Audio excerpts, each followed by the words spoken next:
Like Elijah before being raptured, I stand on the last stage of my way. I will cross the Jordan, and I believe in the twinkling of an eye I'll be changed. Now the deadly influence of the waters of Jordan is flowing all around the world. But the victory's already been given to me. It's in the open prophetic word. I'm looking away only to Christ. I'm keeping His word. He gives power to fight through the trials that I'm facing, to be able to express Him and to overcome this world. I have the faith of God, from faith on to faith. I'm moving forward, all influence of earth is losing its hold and overcoming the pressure of this civilization. I am soaring where God's eagles dare. I am soaring where God's eagles dare. I am soaring where God's eagles dare.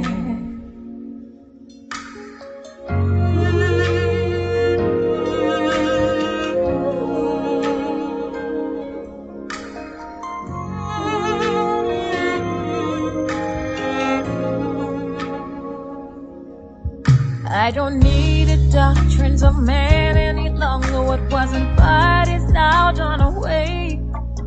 But I'm feeding from fullness of your word alone. Life is dwelling in that what you say. It brings restoration, transfiguration, and now my faith stands versus that. I'm hearing your word and I'm dwelling in it, moving forward by your faith. I'm looking away only to Christ. I'm keeping His word. He gives power to fight through the trials that I'm facing, to be able to express it and to overcome this world. I have the faith of God, from faith on to faith. I'm moving forward, all influence of earth is losing its hold and overcoming the pressure of this civilization. I am soaring where God's eagles dare. I am soaring where God's eagles dare. I am soaring where God's eagles dare.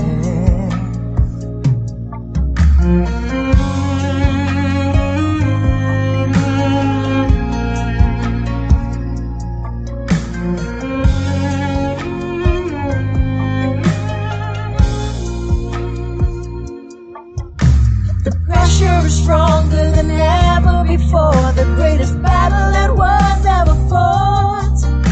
But not like Elijah, I'm looking around and I see the heavenly host. In these days of confusion, I'm not scared anymore, and my heart is not troubled at all. 'Cause by prophetic anointing and by His great word, Satan tricks I can't deserve. I'm looking away only to Christ. I'm looking away to Jesus. I'm keeping His word. He gives power to fight through the trials that I'm facing.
The two rains are falling.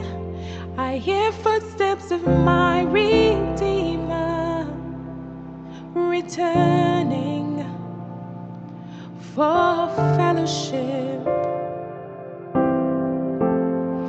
You hid your face, Lord, and I've suffered in my transgressions.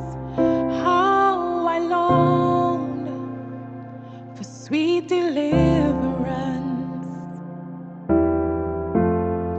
You've made a way that I could come, repentant, Lord.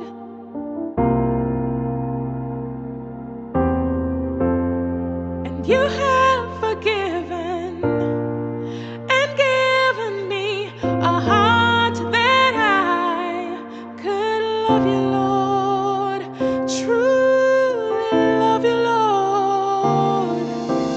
I just want to tell you I love you, Lord. You already know. I just want to tell you that I love you, Lord. You know the desires of my heart. I want to tell you that I love you, Lord. You can tell the secrets of the heart.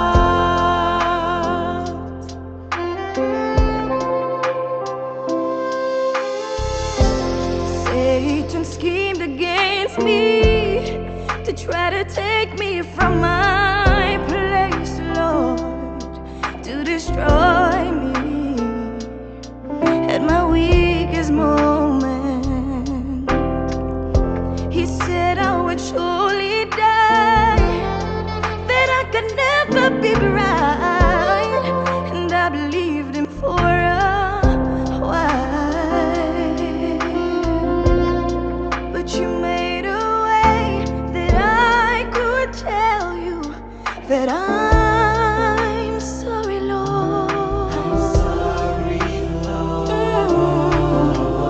You raised me up so high to see the secret of your heart. Now all I wanna say is, Lord Jesus, I love you.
Praise the Lord.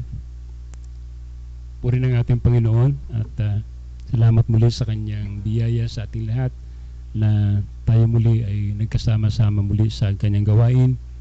Amen. Nagpapasalamat po tayo sa kanyang kabutihan sa ating mga buhay. Tayo na po ay mag-umpisa sa gawain ng ating Panginoon ngayong gabi. Praise the Lord. At ako po ay bumabati sa inyo pong lahat. Saan man kayo naroon ngayong gabi, nawa po ay tayo pong lahat ay sama-sama sa pagpupuri, pagpapasalamat sa ating Panginoon at maging sa pag-aaral ng kanyang mga salita. Praise the Lord. At bago po tayo magsimula sa gawain ng Panginoon ngayong gabi, tayo muna po ay dumulog sa kanya sa isang maikling panalangin. Samahan niyo po ako mga kapatid. Dakila naming Diyos na makapangyarihan sa lahat, lubos po kami nagpapasalamat sa iyo, Panginoon, sa lahat po ng inyong kabutihan, sa lahat ng biyaya niyo po sa bawat isa sa amin, Panginoon. Binabalik namin sa iyo, Lord, ang lahat ng kapurihan at lahat ng pagdakila, Panginoon Diyos. Tunay na tapat po kayo sa amin, kailanman hindi po kayo nagkulang, Panginoon. At sa gabing ito, Lord, hindi namin muli ang inyong pong gabay, ang inyong banal na Espiritu na siyang pangunahan kami, Lord, sa munting gawain ngayong gabi, Panginoon Diyos. At kayo, Panginoon, muli ang magpala po sa amin, Lord, sa pamamagitan muli ng iyong mga salita. Maraming salamat, Panginoon, at binabalik po namin sa lahat ng kapurihan sa pangalan po ninyo, sa pangalan namin, Panginoon Kristo. Amen and amen. Puri ng Diyos. At bago po tayo magsimula sa gawain ng Panginoon, amen, tayo muna ay aawit, praise God, at magpupuri sa ating Panginoon, magpasalamat sa Kanya sa lahat ng bagay na ginagawa po niya sa atin, mga kapatid. Amen.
pagtutulog at tutuwid mo sa akin. Salamat, Panginoon.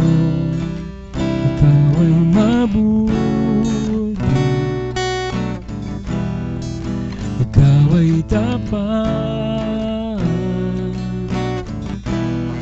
sa'yo ang papuri at pasasalamat. Ikaw ay mabuti, ikaw ay tapat, sa'yo ang papuri at pasasalamat.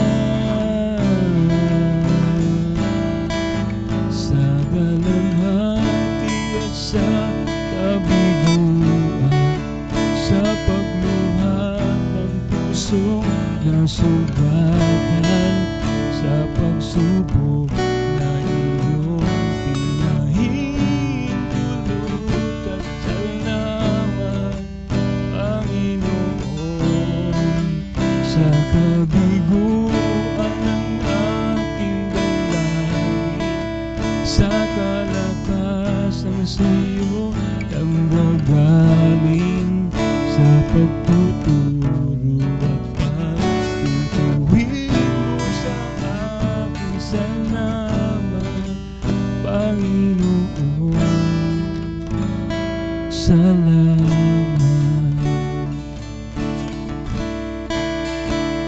salamat,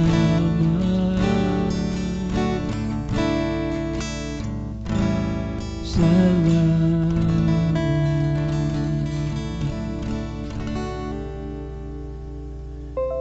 Salamat, Panginoon. Praise the Lord.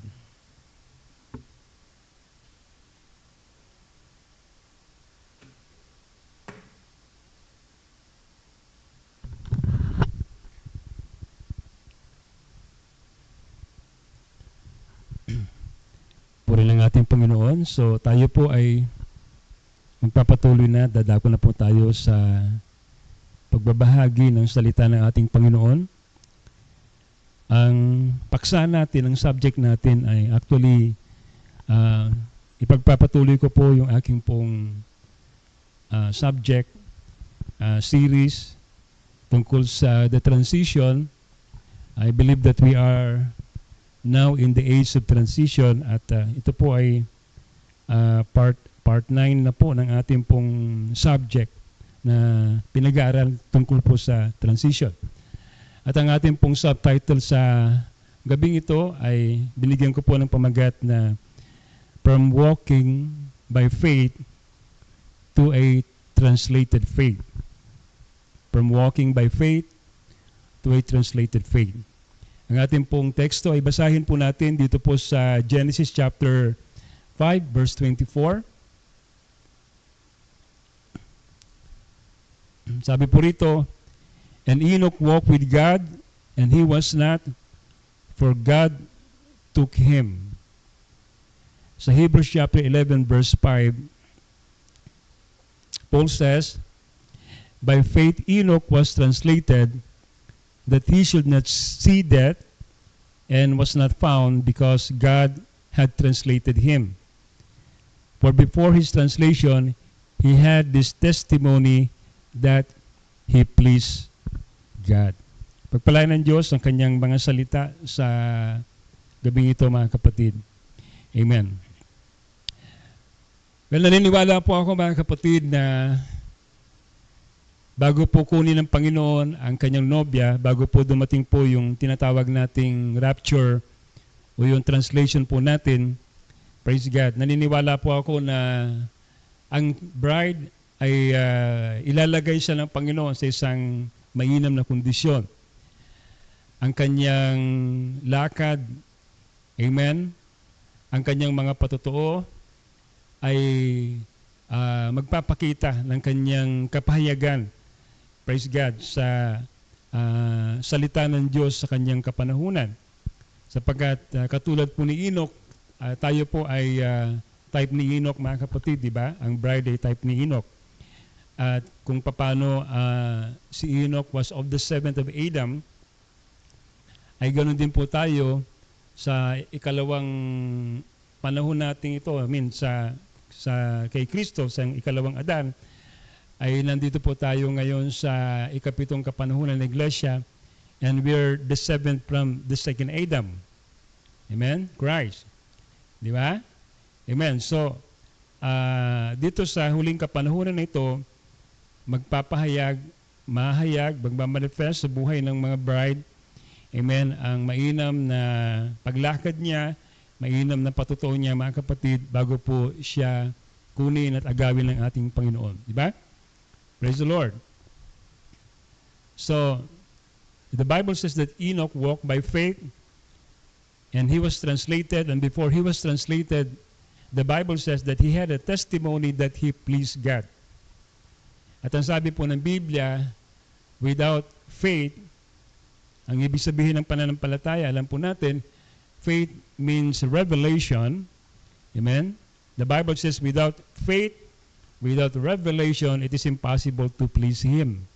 So napakahalaga po na magkaroon po tayo ng malinaw na kapahayagan tungkol sa Kanya, tungkol sa Kanyang mga salita. Sapagkat mga kapatid, hindi tayo magkakaroon ng mainam na lakad, hindi tayo magkakaroon ng mainam na patutuo kung wala po tayong malinaw na kapahayagan sa ating Panginoon.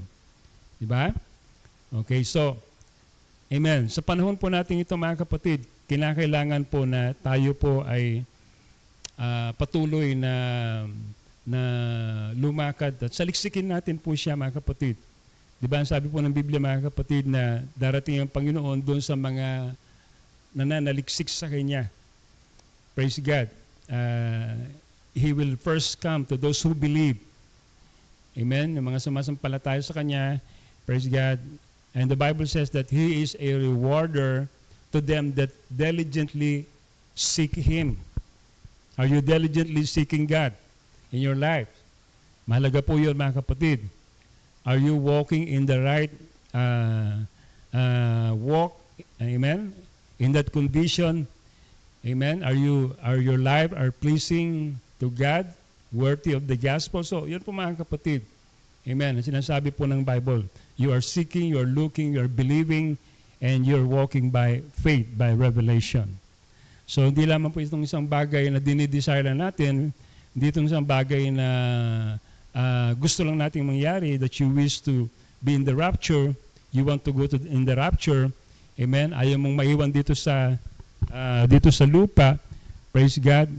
So, hindi lamang po yun, mga kapatid. Ang tinutukoy po natin dito ay yung kondisyon, yung requirements na sinasabi sa Bible in order for us para tayo po ay makwalify doon po sa pag-aagaw ng ating Panginoon.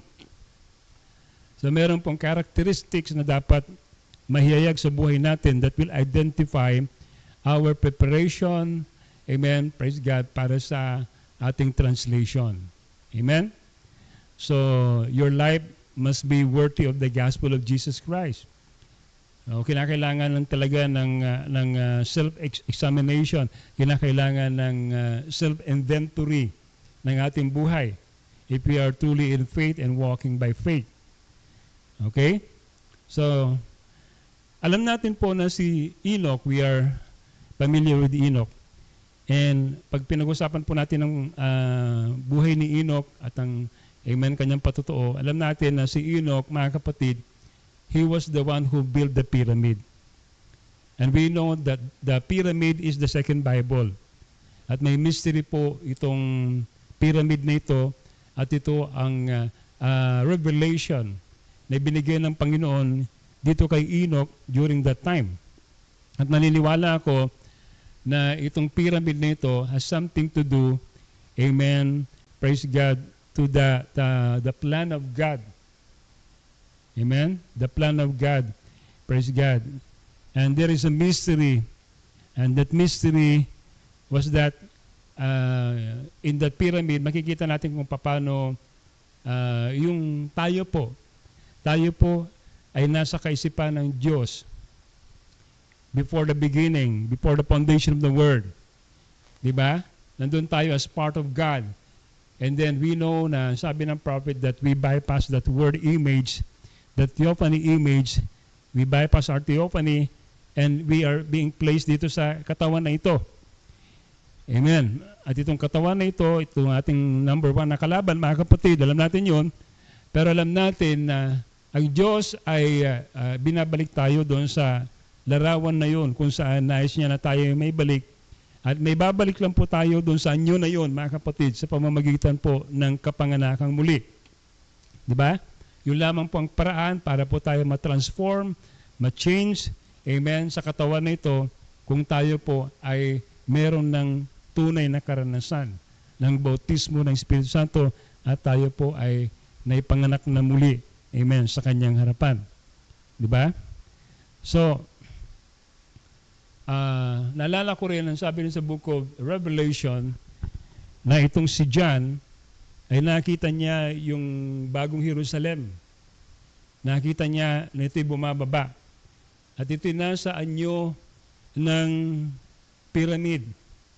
Diba? Yung sukat po niya ay perfect. Praise God. Ngunit nung tinignan po niya itong syudad na ito na bumababa, John described it, sabi niya, it's like a bride adorned. Amen. For her husband. Praise God. So makikita natin na ito pala ay walang iba kundi ang church. You see? Na ito ay ginawang habitation ng ating Panginoon. Ginawang kanyang tahanan. Right? Amen. So, praise God. Alam natin na si Lord ang pinaka-headstone nitong pyramid na ito, di ba?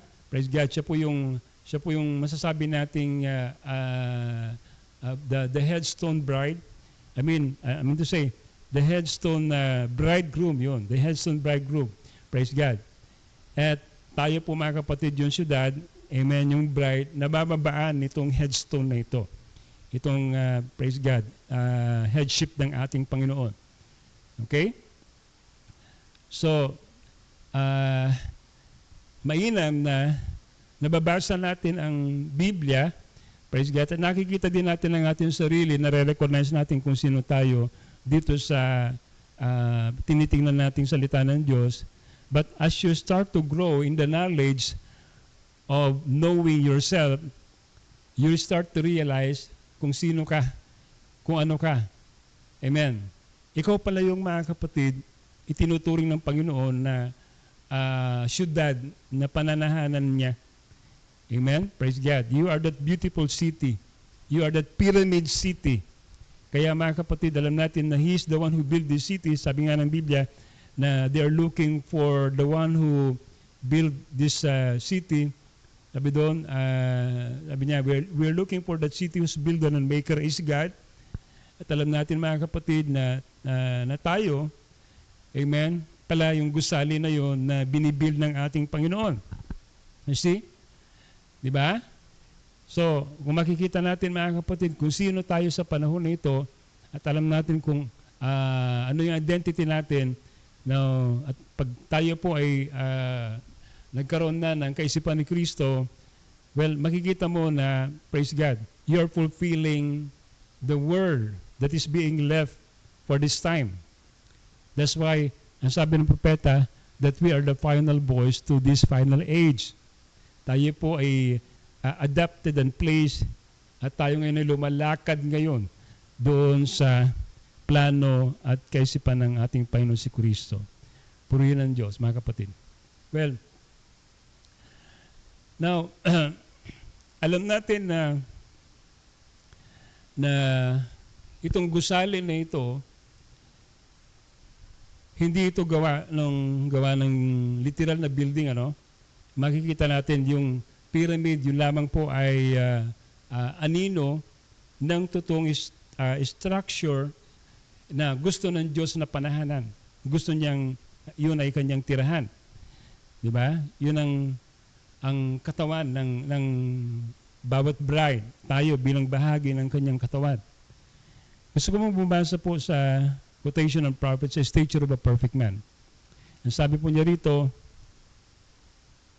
now that is the house that God dwells in, not a building with a big bell on top of it and high steeple, but a body hast thou prepared me, a body that God can dwell in, can walk in, God can see in, can talk in, and can work in, living instrumentality of God and walking on 2 feet in you. Glory. The footsteps of the righteous is ordered of God. God walking in you, for you are written epistles of God, read of all men. And if the life that's in Christ be in you, amen, you'll bear the life that Christ bore. So yun po ang purpose ng ating Panginoon. Di ba? Para mahayag niya ang kanyang sarili sa ating laman, sa kanyang iglesia, sabi niya, tayo po ang kanyang channel, tayo ang kanyang instrumentality. Amen? Praise God. Therefore, ang Panginoon ay lumalakad sa dalawa nating paa. Amen? Praise God. Siya po ay nagsasalita sa ating bibig. Amen? Sabi doon, and He's working in our lives. Diba? At tayo ang binabasa na buhay na sulat ng maraming mga tao. Amen. Ang buhay ni Kristo ay nahayag sa bawat isa sa atin. So yan ang layunin ng ating Panginoon. Mahayag niya kanyang sarili sa laman ng bawat kanyang mga pinili. Diba? So napakahalaga po na tayo po ay kaisa sa Kanya. Napakahalaga na we have our union with Him. Because hindi pa pwede na ang Panginoon ay mahayag sa buhay natin hanggat hindi po tayo nakikipag-isa sa Kanya. Hanggat wala pong union na nangyayari sa atin. Tandaan natin, ang sabi sa Biblia na si Enoch, lumakad po siya na kasama ang Panginoon. Diba? Ano ba ibig sabihin ng Enoch walked with God? And he was not, for God took him. Diba? Ang ibig sabihin po ng paglakad sa Panginoon, paglakad na kasama siya, is that you have an agreement with Him. You have an agreement with His Word. Yan ang ibig sabihin nun. To walk means to have fellowship, to have union with God, and to be obedient to God's Word. So, katulad ng sabi sa Biblia sa Amos chapter 3 verse 3. Sabi doon, ito'y tanong, can two walk together except they be agreed? Paano ba? Magsasama ang dalawang hindi nagkakasundo. Paano ba lalakad sila na magkasama, na magkatuwang na hindi naman sila nagkakasundo? Diba? Hindi pa pwede. Kinakailangan iisa ang kanilang damdamin, iisa ang kanilang kaisipan. You see? Praise God. Now the word agreement is, it means putting together or joint deposit, the state of having come to the same opinion or having made the same decision as somebody else or an expression of this state. So pagkakaroon po ng iisang opinion, iisang kaisipan, iisang desisyon, iisang expression, di ba? Praise God. It has something to do with a agreement. Amen? Tayo po ay, di ba, kaisa sa bawat isa, especially mga kapatid sa ating Panginoon at sa Kanyang salita. Amen. At sa Kanyang pinahayag na salita sa Kanyang panahon. Napakahalaga po ng bagay na yon. Alam niyo po sa Bible, dalawa lang po ang nabanggit, no, na lumakad na kasama ang ating Panginoon. Una si Enoch, pangalawa po mga kapatid, itong si Noah. Sa Genesis chapter 6 verse 9, sabi doon, these are the generations of Noah. Noah was just a man and perfect in his generation, and Noah walked with God. Noah walked with God. So si Enoch at si Noah, they are only the two person on which mga kapatid the Bible na record sa kanilang lakad, spiritual na lakad before the great flood. Okay. Praise God. So, alam natin mga kapatid na may separate, of course, na pinangahawakang kapahayagan si Enoch at saka si Noah. Praise God. Makinig kayo mabuti sapagkat meron po akong gusto i-emphasize dito mga kapatid. Amen. Now, alam natin na na-mention ng Panginoon sa kanyang sulat. Ang sabi niya doon sa Matthew chapter 24, sabi niya na alalahanin niyo na mauulit muli ang panahon ni Noah at panahon ni Lot. Diba? Praise God. As it was in the days of Noah, as it was in the days of Lot, so shall be the coming of the Son of Man, Christ. Praise God, na mahayag sa ating panahon that will be revealed in the last days.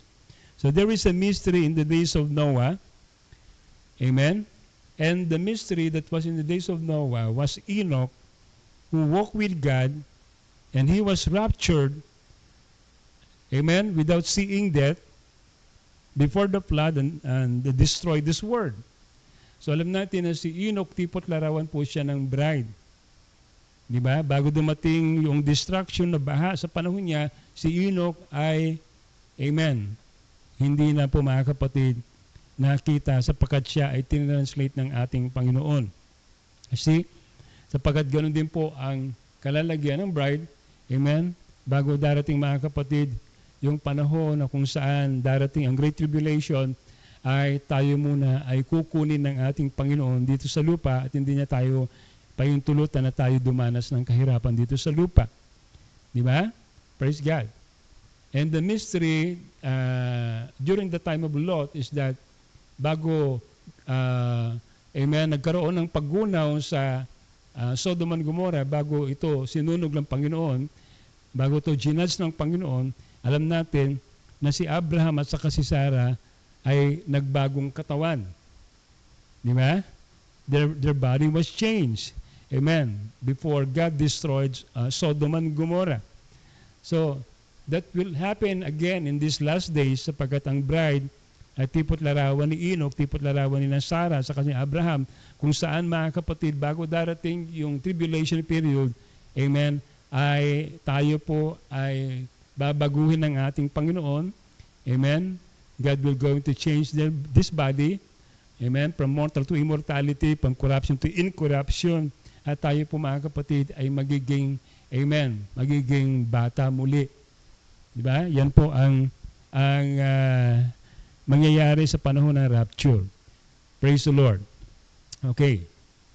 So alam natin na itong si Enoch, alam niyo ba that he was a prophet of God? He was a prophet. I believe that he was a prophet of God. Why? Because mga kapatid, he prophesied of this coming judgment. Hindi lamang po si Noah ang nakakaalam during that time, pero mga kapatid, amen, may paghahanda din na ginawa si Enoch at alam din po niya itong judgment na mangyayari. Di ba? Sa katunayan nun, mga kapatid, ipinangalan niya ang judgment na yun sa kanyang anak. He named his son Methuselah, ang pinakamatandang tao na nabuhay. He was 969. Now, ang ibig sabihin ng pangalang Methuselah is that when he is dead, when he is gone, the flood shall be sent. Yan ang ibig sabihin ng Methuselah. So, ibig sabihin mga kapatid, alam ni Enoch na magkakaroon ng judgment. At ang naging sign ni Noah actually sa panahon na yun ay itong si Methuselah. Sapagkat ang sabi ng Biblia na nung si Methuselah ay nawala na, nung siya namatay, sinabihan siya ng Panginoon na yun na yung panahon na siya po mga kapatid ay pumasok na doon sa arko sapagkat darating na ang baha, ang judgment sa kanyang panahon. So, they knew that there will be coming judgment. Like si Abraham, alam din nila mga kapatid, alam din ni Abraham na magkakaroon ng judgment sa Sodom and Gomorrah. You see? Di ba? Sino nakakalam doon? Si Lot at saka si Abraham. Alam ni Lot kasi kinausap siya, may visitation siya ng manghel at kinausap siya na siya umalis doon sa lugar, amen, ang Sodom and Gomorrah, napagkat yun ay gugunawin na ng ating Panginoon. Di ba? Praise God. So in other words, mga kapatid, Enoch and Noah was the same type as well as Abraham and Lot was the same type of the bride. Depende po yun sa application po natin. Kapag po ang pinag-usapan po natin yung coming earthquake, amen, praise God, sa paglubog mga kapatid ng California, sapagkat may prophecy ang prophet na tungkol sa California. Alam niyo ba na sa panahon mga kapatid ni Noah, nagkaroon din ng malakas na lindol. Nagkaroon ng malakas na paglindol, dahilan para bumulwak ang mga tubig. Amen. Praise God. Nagkaroon ng earthquake. It was prophesied in the Bible. One of the name in the Bible si Peleg, no? Amen. Ang ibig sabihin noon ay earthquake. At sa panahon na yun, yung pangalan niya ay nagdi-describe ng judgment sa panahon na yun. At yun ang nangyari. Diba? At naniniwala din ako sa panahon, mga kapatid, ni Lot, nagkaroon din ng earthquake dahilan para, mga kapatid, diba? yung Sodom and Gomorrah, praise God, ay lumubog dahil sa pagyanig ng lupa dahilan ng pagputok ng mga bulkan. Amen. So kapag po ang ginagamit po natin ay ang earthquake, amen, ang type po natin si Enoch. Di ba? Pero pag pinag-usapan po natin ay ang pagputok ng nuclear bomb, amen. Yung ginamit kasi rin ni Brother Branham the same kasi itong mga character na ito in the same way para sa church. Pero pag gagamitin po natin si Noah at pagkatapos, mga kapatid, si Lot, amen, yun po ay sa pamamagitan ng pagputok ng nuclear bomb sa panahon na yun. Amen. Ang sabi ng prophet, sabi niya, praise God, bago darating yun ay tayo muna ay kukunin ng ating Panginoon. Gusto kong basahin po yung quote na yon sa The Sign of the Time. Sabi po niya rito, in the days of Noah, not one drop of water fell from heaven till Noah went in the ark. And in the days of Lot, not one bit of fire fell from heaven until Lot got out of Sodom. And not one bomb can drop until his blessed church be resurrected and taken in the rapture to see her Lord. Amen. So, hindi po nakakalito yun. Pwede po natin i-type silang parehas. Depende po sa ating pong sitwasyon na gagamitin. Amen. Ngayon, alam po natin na ang pyramid that was built by Enoch was spoken in the Bible. Amen. And in the book of Isaiah chapter 19 verse 19, ang sabi po roon, mga kapatid, in that day shall there be an altar to the Lord in the midst of the land of Egypt, and a pillar at the border thereof to the Lord. So, dito, Enoch is spoken in Isaiah, referred to as an altar and pillar na sinasabi diyan sa gitna ng Egypt, in the midst of Egypt. So, take note of this. Amen? There shall be an altar to the Lord in the midst of the land of Egypt, and a pillar and the border thereof to the Lord. So ang location po, mga kapatid, nito, it is located, it described precisely, amen, in the midst. So, ang ancient Egypt ay consisted po ng Lower Egypt at saka Upper Egypt. At yung pyramid nito is located in between the two. Thus, it is in the midst of the land of Egypt. Praise God. Take note of that, mga kapatid. Sapagkat itong pyramid sa Egypt, amen, ay nakatayo between the Upper Egypt at saka sa Lower Egypt. Praise the Lord. Na ang ibig sabihin nito, mga kapatid, ay dinidescribe nito yung dalawang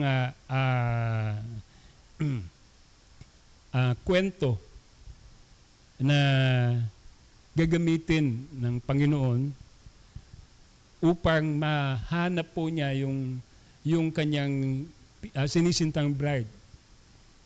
Diba? As a story, as a love story na makikita natin sa Bible. Praise the Lord. At ito pong dalawang dako, itong Upper Egypt sa Lower Egypt is representing the Eastern love story and the Western love story kung saan, mga kapatid, ang Panginoon ay hinanap niya ang kanyang nobya sa pamamagitan ng kanyang katangian. Amen. Now, familiar po tayo dun po sa Book of Ruth. And this love story is an Eastern love story. The Book of Ruth is an Eastern love story of how Boaz fell in love and married this Gentile woman, si Ruth. He was a Moabite, at nagkaroon po sila ng isang union at the end of the story kung paano, mga kapatid, itong si Boaz ay niredeem po niya itong si Ruth, di ba? Niredeem po niya itong si Ruth. Praise the Lord. Which is also a type of a gentle bride. Amen. So yun po ay isang story sa panahon noon, sa panahon ni Ruth, which is an Eastern love story. Ngayon, yung Western love story naman ay binanggit ni Baraba namang isang kwento doon sa pagbubukas ng mga tatak noong 1963. Doon po sa Sixth Seal ay inexpress po niya doon kung paano si Kristo ay nagganap ng kanyang mapapangasawa sa pamamagitan ng isang orphan na dalaga who was selected by the owner of a ranch, no? At yung anak po ng rancher na ito, napakarami po ng kanyang possession, ay naganap po siya ng kanyang mapapangasawa at that time. Amen. Pero itong orphan girl na ito ay siya po ay hindi po siya ganoon pinapansin ng marami. Kumbaga, she was persecuted, she was despised. Amen. At sabi nila ay nung kanyang mga pinsan ay hindi siya kailanman pwedeng gugustuhin nung may-ari ng rancho. Praise God. So we could read that in the message. Praise God. At gusto kong basahin lamang po yung part na yon. Sabi niya, so itong babae na ito ay nandun lamang, naghuhugas lang ng plato, nagtatrabaho dun sa bodega, dun sa kusina. Amen. At dun po siya nakita nung anak ng may-ari ng rancho. At tinatanong siya bakit nandun siya. At wala siya doon at hindi siya nagpakita doon sa panahon na yon para siya mapili bilang isang nobya. Pero ang sabi niya, nahihiya siya, sabi niya wala siyang maaring maipakita sa kanyang sarili at hindi siya karapat-dapat, kaya minabuti na lang niyang manatili doon sa kanyang mga gawain. Pero may naramdaman po yung anak nung may-ari ng rancho sa kanya, at ang sabi, mga kapatid, ng kwento, kinalaunan ay nag-propose po yung anak nung mayaman na yon. Gusto kong basahin po yung quote, mga kapatid, sa Sixth Seal, no? This is just only a part of the story. Ito na yung katapusan, parang malapit na ito sa kwento ng ending ng kwento ng prophet. Sabi niya, see, that's the main boss son. He owned all the companies and ranches throughout the country and everything. He said, I couldn't find one in Chicago. I want a real wife. I want a wife with a character. And then, the thing that I'm looking for, I see it in you. Amen? At ang sabi niya, will you marry me? Amen. At ang sabi, mga kapatid, nung babae, di ba, sabi niya, ay yes, praise God, gusto rin kitang mapangasawa. So, makikita natin dito kung paano ito po ay isang Western love story. Amen. Western love story. So the prophet here was telling this both story of an Eastern at saka Western love story para ipakita, mga kapatid, yung kwento na isa lamang po, mga kapatid, the story that the prophet showed what Christ is coming for. Amen. That he is taking to himself a bride with a character. See? Hinanap niya ang isang nobya na meron pong character, amen? At ang babae na yon ay pinangahawakan niya yung salita. At sa kabila ng maraming mga despisers, maraming mga mockers, at maraming mga scoffers, ay hindi po natakot, hindi po mga kapatid na discourage itong bride na ito, at patuloy niya mga kapatid na nilakaran ang salita kung saan siya po mga kapatid ay bahagi ng salita na yon. Amen? Praise the Lord. Glory to God. Okay. So alam natin, napakahalaga sa pag-aaral natin ngayong gabi kung paano mga kapatid, lalakaran natin kung ano yung dapat nakapropesiya para sa atin. Mahalaga po yun. Amen. Kinakailangan tayo po ay lumakad ng paabante. Let us go on unto perfection. At kung ano po yung mga kapatid yung inihula para sa atin sa panahon nito, para maiyag natin ang salita niya sa ating buhay, sa ating laman. Amen. Ay yun po ang kinakailangan po mga kapatid na dapat gampanan ng bride sa panahon nito. No, naalala natin na may stature of a perfect man. At alam natin si Enoch, amen, gumawa lang po siya ng isang literal na pyramid, pero tayo po yung spiritual na pyramid kung saan ang Panginoon ay kanyang itinatayo. At alam natin kung paano si Brother Branham, nung siya nag-share patungkol, nagturo siya patungkol sa stature of a perfect man, ay pinakita niya kung paano itong pyramid na ito ay mayroong 7 baitang o 7 step na dapat po nating lakaran upang sa ganun maabot natin yung pinakadulo noon at tayo magkaroon ng tinatawag na pakikiisa sa ating headship sa ating Panginoon. Diba? Yun po yung ating pong pinagtatagumpayan ngayon. Mauuna po dyan ay yung foundation natin, pinaka-foundation natin ay wala iba kundi pananampalataya. Sapagkat nasabi doon, by faith Enoch, by revelation Enoch. So napakalaga po na tama po yung pundasyon natin. Diba? Tama yung pundasyon natin. Pagkatapos noon, faith, after faith, virtue, pagkatapos knowledge and temperance and patience and godliness and brotherly kindness, and then pagkatapos noon, darating na yung seal. Amen. Pag kompleto na po yan sa atin, amen, praise God, yun po ang maghahatak doon sa ulo, si Kristo, yung headship, para makiisa sa atin. Amen? At naniniwala ako mga kapatid, na ang church ng Panginoon sa panahon nito meron ng capstone revelation. May capstone revelation na siya. At yun ang revelation ni Enoch. Si Enoch meron siyang capstone revelation. Now, gusto pong basahin mga kapatid ang quote ng prophet sa Future Home.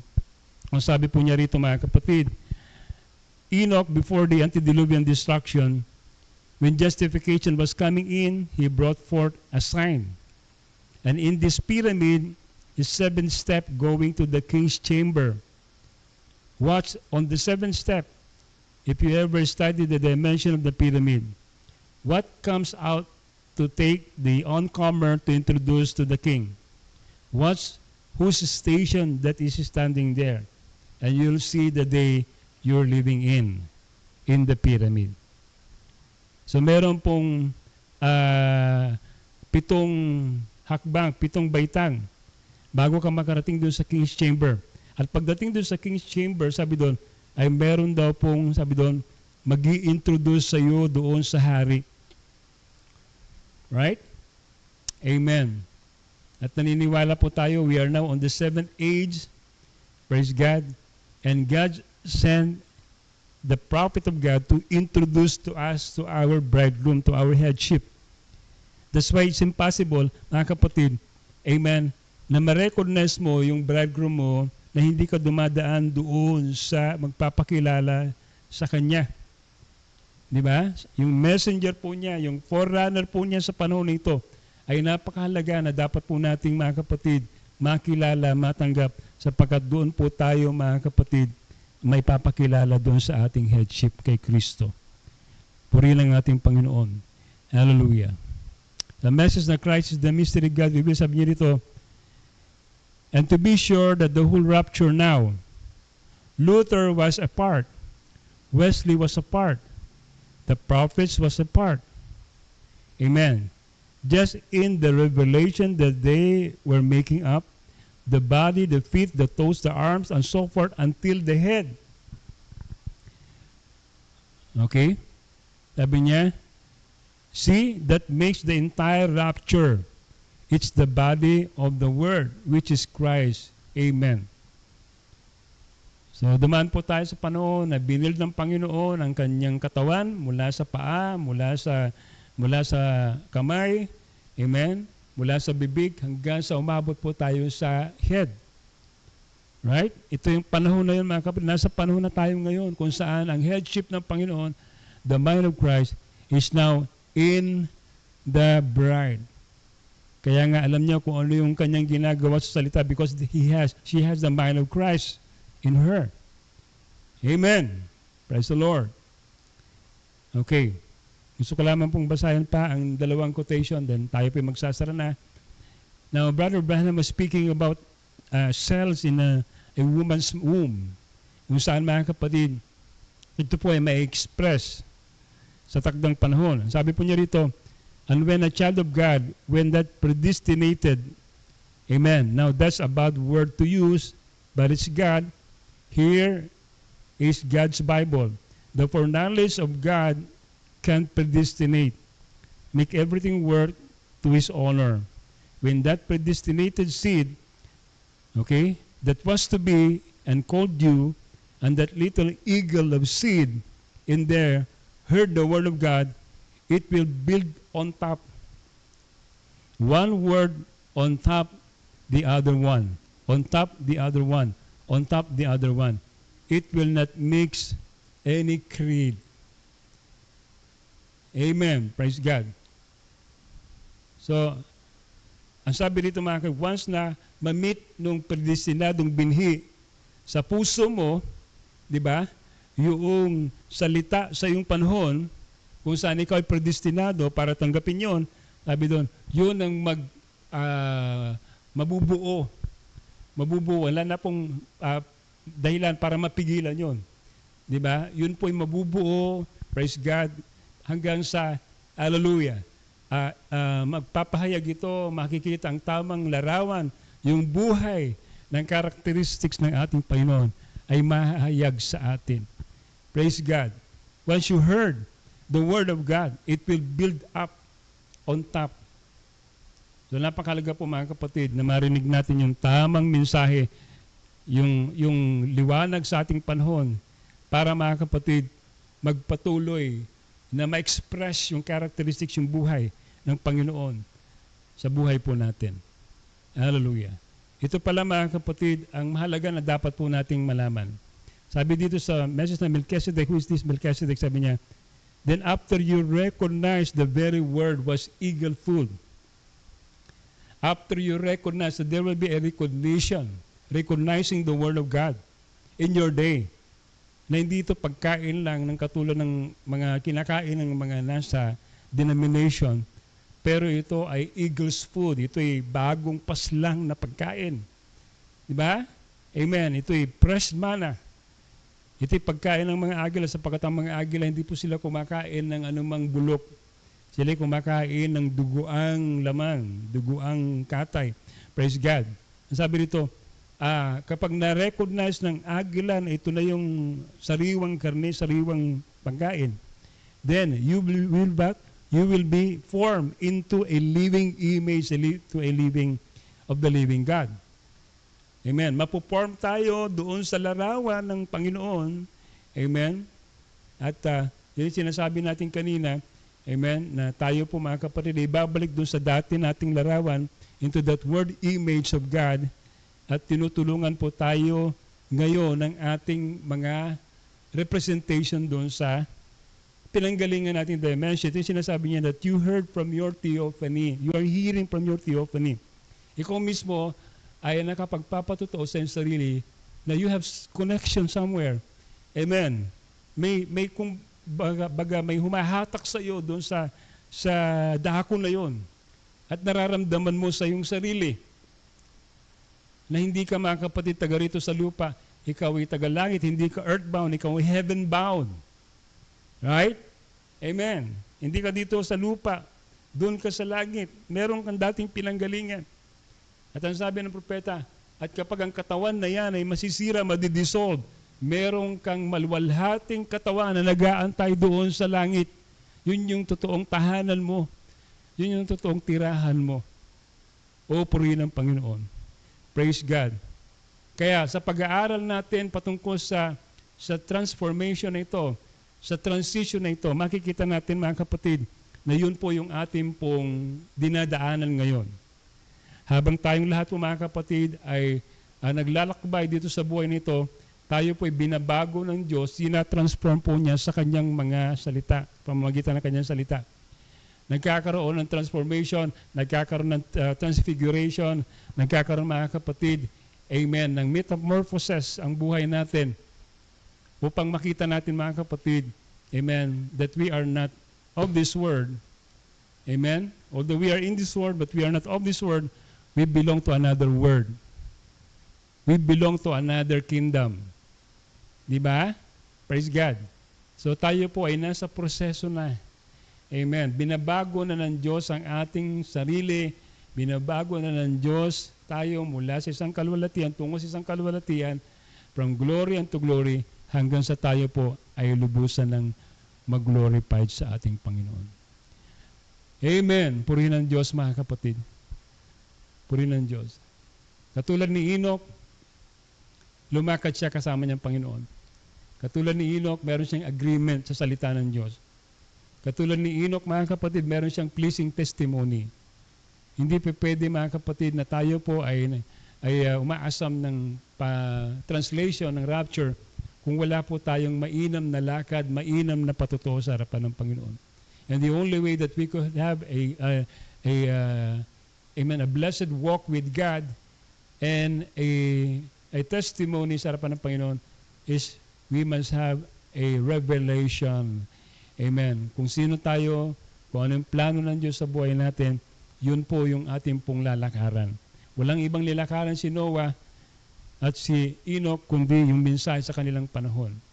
Diba? Si Enoch, wala po siyang nakikita, amen, sa kanyang kapahayagan na siya ay dadaan sa kamatayan. Ang nakita niya sa kanyang kapahayagan, amen, ay siya ay matatranslate, siya mga kapatid ay mawawala, amen, at hindi siya dadaan, amen, sa kamatayan.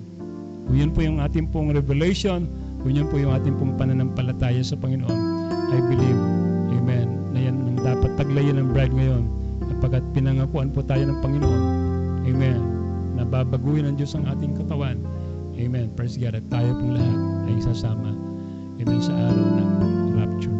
Purihin ng Diyos mga kapatid, salamat sa ating Panginoon, salamat po sa ilang sandali na nakasama ko po kayo, at nawa mga kapatid, napagpala po kayo ng mga salita ng Panginoon na ating pong pinagbulay-bulayan ngayon mga kapatid sa gabi ito. Tayo pong lahat ay may isang panalangin sa lahat ng ating munting gawain ito sa pamamagitan ng panalangin. Ama namin Diyos, maraming salamat Panginoon minsan pa sa patuloy Lord God na kaliwanagan Panginoon kung paano napakahalaga o Diyos. Hindi lang basta, Panginoon, kami nagdi-desire na kami po, Panginoon Diyos, ay makasama sa rapture. Hindi mahalaga, Panginoon, na mainam, maayos ang aming lakad. Magkaroon kami ng pagsisiyasat sa aming buhay. Kung ito ba, Panginoon Diyos, ay naakma sa iyong mga salita. Kung kami ba, Panginoon Diyos, ay tunay na nagiging instrumentality mo bilang channel mo, Panginoon, upang mahayag, Panginoon Diyos, ang nalalabi pang mga salita mo, Panginoon, sa panahon nito sa pamamagitan ng buhay ng iyong mga bride. O Lord, I pray na kayo po, Panginoon Diyos, siyang patuloy na maghayag sa aking mga kapatid. Amen. Tulungan niyo po sila, Panginoon Lord, na makita nila ang kanilang posisyon. Na sa ganun, Panginoon, malakaran nila, Panginoon, kung ano po, O Diyos, O God, ang dapat nilang lakaran sa panahon nito. Upang sa ganun, Panginoon Lord, ay mahayag na ang mga anak ng Diyos at naibalik na po kami, Lord, kung sa dati naming kalagayan bago nagkaroon, Panginoon Diyos, ng pagkahulog sa kasalanan. Salamat, Panginoon. Pagpalain niyo po ang aking mga kapatid patuloy at lahat po, Panginoon Diyos, ng mga kapatid ko ngayon na may mga pinagdaraanan, ng mga pagsubok, o God, tulungan niyo po sila na malagpasan po nila mga pagsubok na ito, Panginoon Lord. Mga karamdaman, Panginoon Lord. Amen. Nagumagapos sa kanila, nagpapahirap sa kanila. I pray na kayo po ang magpagaling sa lahat ng mga karamdaman na ito, Panginoon Lord God. Sinusuway po namin ang lahat ng gawa ng kaaway. And we declare healing right now, O Lord, in the mighty name of the Lord Jesus Christ. O God, palayain mo, Lord, ang bawat isa. Salamat, Panginoon God. Dinadakila ka namin, pinupuri ka namin, Panginoon, at binabalik po namin sa iyo lahat ng kalwalatian sa pangalan na aming Panginoon sa Kristo. Amen and amen. Nagpalahan po tayo, patuloy ng ating Panginoon, at nawa sa gabi ito, mga kapatid, ay lahat po tayo ay maiilam na